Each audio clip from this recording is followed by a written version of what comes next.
Updates లోకి వెళితే AP speaker చింతకాయల అయ్యన్న పాత్రుడు వ్యాఖ్యలు అగ్గిరాజేశాయి. ఏజెన్సీ ప్రాంతాలని ఫ్రీ జోన్ చేయాలి అన్న స్పీకర్ వ్యాఖ్యలకి నిరసనగా మన్యంలో జంగ్ సైరన్ మోగించారు ఆదివాసీలు. తొలి రోజు బంద్ సక్సెస్ అయింది. మరొక వైపు ఆదివాసీల ఆందోళనపై సీఎం చంద్రబాబు స్పందించారు.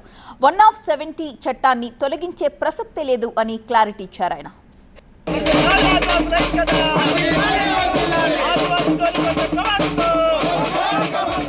టూరిజం అభివృద్ధి చెందాలంటే 170 చట్టాన్ని సవరించాలన్న అయ్యన్న. యాక్ట్లో ఏమైనా మార్పు తీసుకురాగలమా అవన్నీ కూడా ఒకసారి స్టడీ చేయండి. అయ్యన్న వ్యాఖ్యలతో ఆందోళన బాట పట్టిన ఆదివాసీలు. మన్యం, అల్లూరి జిల్లాల్లో రాస్తా బంద్.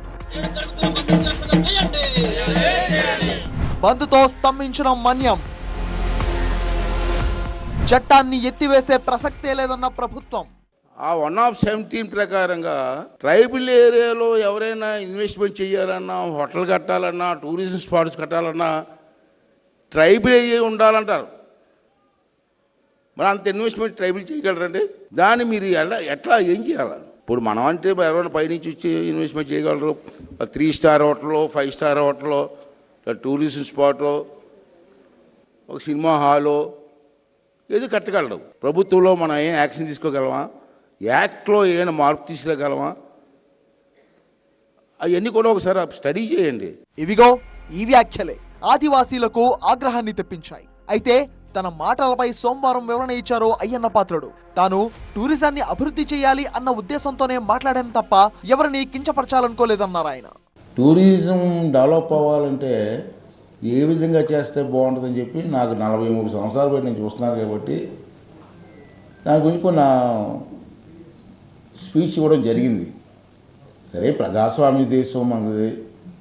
ఎవరైనా ఎవరిష్టం వచ్చినట్టు మాట్లాడితే నేను చెప్పలేను. కానీ అంటే కర్ణాటకలో కొన్ని ఏరియాలు చూశాను నేను. అక్కడ అటవీ ప్రాంతాల్లో 5 స్టార్ 3 స్టార్ హోటల్ వచ్చేవి.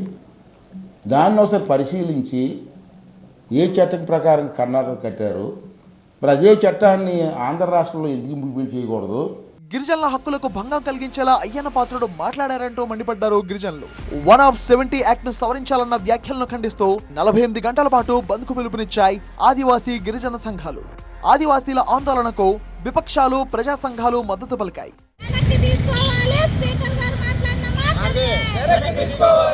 పార్వతీపురం, మన్యం, అల్లూరి జిల్లాల్లో మొదటి రోజు బంద్ ప్రశాంతంగా కొనసాగింది. వ్యాపారులు స్వచ్ఛందంగా షాపులు మూసివేశారు. ఆర్టీసీ బస్సులు డిపోలకే పరిమితమయ్యాయి.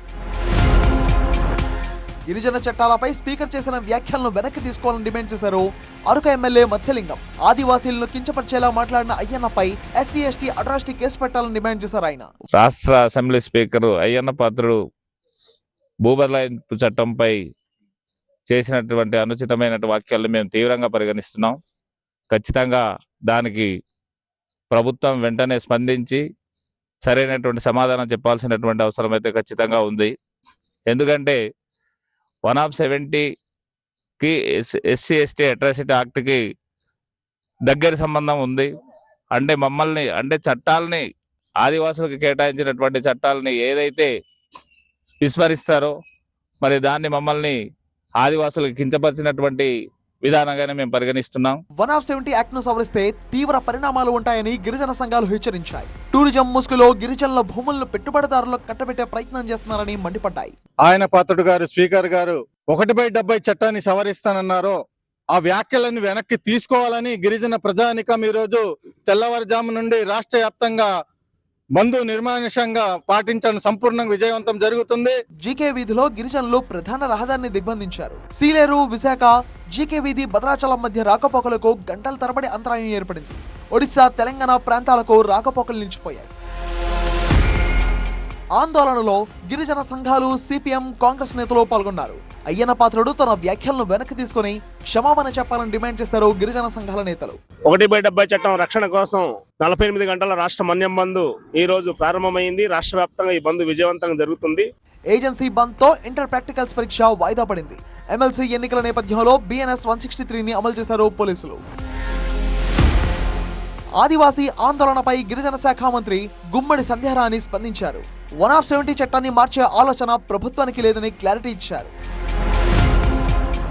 వైసీపీ తన మనుగడ కోసం గిరిజనులను రెచ్చగొడుతున్నారని మండిపడ్డారు మాజీ ఎమ్మెల్యే గిడ్డి ఈశ్వరి. మీ ఉనికిని చాటుకోవడం కోసం లేనిపోనివి సృష్టించి ప్రజల్ని భయాందోళన చేర్చకండి. గిరిజనులకు అనుకూలంగానే కూటమి ప్రభుత్వం పరిపాలన చేస్తుంది, చేస్తుంది. దీన్ని ఎట్టి పరిస్థితుల్లో దయచేసి వాళ్ళ కళ్ళబొల్లి మాటలు మీరు నమ్మొద్దని చెప్పి ప్రజలందరికీ కూడా నేను విజ్ఞప్తి చేస్తున్నాను. మన్యం బంద్ పై సీఎం చంద్రబాబు స్పందించారు. గిరిజనుల హక్కుల పరిరక్షణకు కట్టుబడి ఉన్నామని స్పష్టం చేశారు. 170 చట్టాన్ని తొలగించే ఉద్దేశం తమ ప్రభుత్వానికి లేదన్నారు. అరకు కాఫీ సహా ఇతర గిరిజన ఉత్పత్తులకు అంతర్జాతీయ గుర్తింపు తెచ్చేలా కృషి చేస్తామన్నారు. ఉమ్మడి రాష్ట్రంలో జీవో నెంబర్ 3 తీసుకురావడం ద్వారా గిరిజన ప్రాంతాల్లో ఉపాధ్యాయ పోస్టులు గిరిజనులకే దక్కేలా కృషి చేశామని గుర్తు చేశారు సీఎం.